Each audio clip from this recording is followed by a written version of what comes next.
You ever notice how some things just repeat? Think about the sound of a guitar string or a skyscraper swaying in the wind. They seem totally different, right? But they actually follow this hidden, predictable rhythm. And today, we're going to uncover that fundamental pulse that's pretty much all around us. So, what do they have in common? It really does sound like a riddle, doesn't it?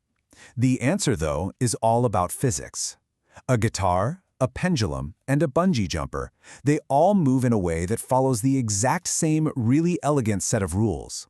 And that secret they share is a repeating movement that we call oscillation. In this explainer, we're going to break down the simple rules that make this hidden rhythm tick. Okay, so the most, let's say, perfect version of this rhythm has a name: simple harmonic motion, or SHM for short. Now, the key idea here is this thing called a restoring force. Just picture stretching a rubber band. The farther you pull it, the harder it wants to snap back to the middle, right? Well, that's pretty much the essence of SHM. And it's these rules that create a pattern that's just so predictable. First off, the motion always repeats in the exact same amount of time, every single time. Then there's that restoring force we talked about, always pulling it back to that central or mean position. The swing never goes wider than where it started. That's what we call its constant amplitude. And maybe the most important part, each full swing, or period, takes the exact same amount of time. It doesn't matter how wide the swing is. Isn't that wild?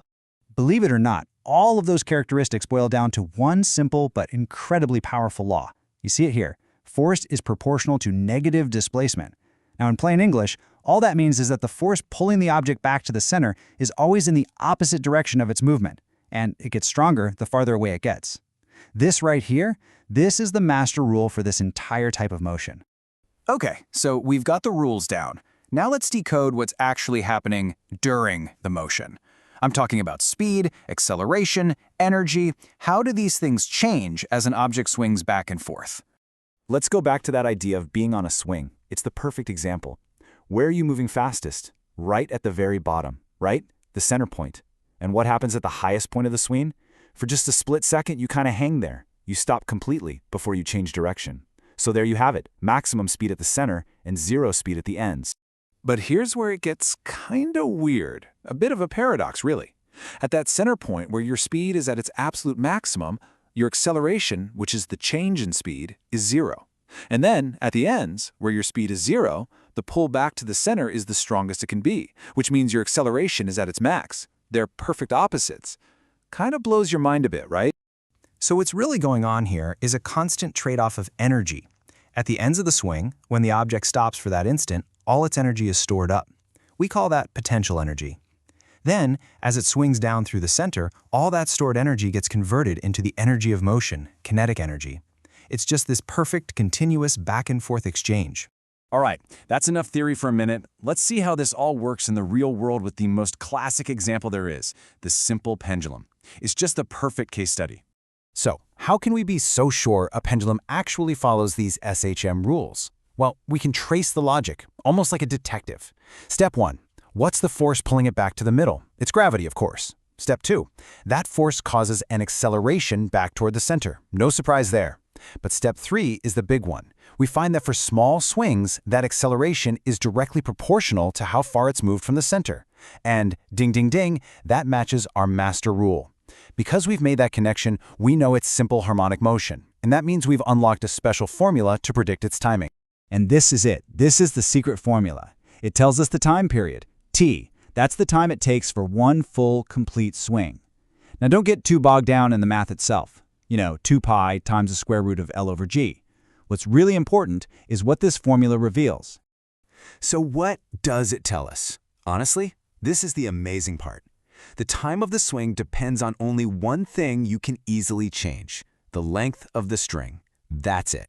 It does not matter if the weight on the end is a feather or a cannonball. And for small swings, it doesn't even matter if you give it a little push or a slightly bigger one. Only the length matters. You can see now why pendulums were so perfect for making clocks, right? So reliable. Okay, so up until now, we've been talking about things that are just kind of left alone to oscillate on their own. But what happens when we start interfering? When we add an external push to the system, things get even more interesting. And here we can see the big difference. On one hand, you've got free oscillation. Think of a swing you push once and just let go. It's going to swing at its own natural frequency. But then you have forced oscillation. This is when you keep pushing the swing over and over. Now, the swing is going to adopt the frequency of your push. That external force is totally in control of the rhythm. And this idea leads us to one of the most powerful phenomena in all of physics, resonance. So what is it? It's what happens when the frequency of your push perfectly matches the system's own natural frequency. The timing is just perfect. Every single push adds more and more energy at exactly the right moment, causing the swings to get bigger and bigger and bigger. This perfect timing, this resonance, is a force of both creation and destruction. It's how an opera singer can shatter a wine glass with just their voice. But it's also the very same force that can make a bridge start to wobble and gallop in the wind until it literally tears itself apart. It's the hidden rhythm, amplified to its absolute limit. So now that you know the rules, where are you going to spot it next?